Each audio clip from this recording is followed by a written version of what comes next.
చిన్న వయసులోనే రెహమాన్ తండ్రిని కోల్పోయారు. అదే సమయంలో అతని సోదరి తీవ్ర అనారోగ్యానికి గురయ్యారట. ఎన్నో చోట్ల చికిత్స చేయించినప్పటికీ ఆమె ఆరోగ్యం కుదుట పడలేదు.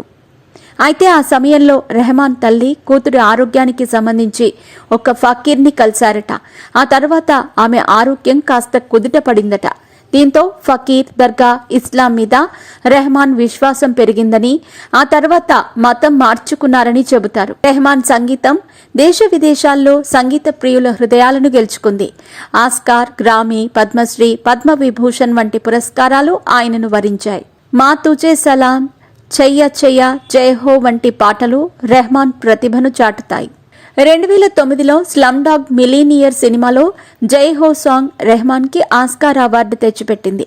అంతేకాదు ఈ పాటకు ఉత్తమ ఒరిజినల్ సాంగ్గా అకాడమీ అవార్డును కూడా అందుకున్నారు. జై హో రెహమాన్ స్వరాన్ని అంతర్జాతీయంగా పరిచయం చేసింది. ఆయన పాటలు వినసొంపుగా మాత్రమే కాదు, హృదయాలను తాకేలా ఉంటాయి.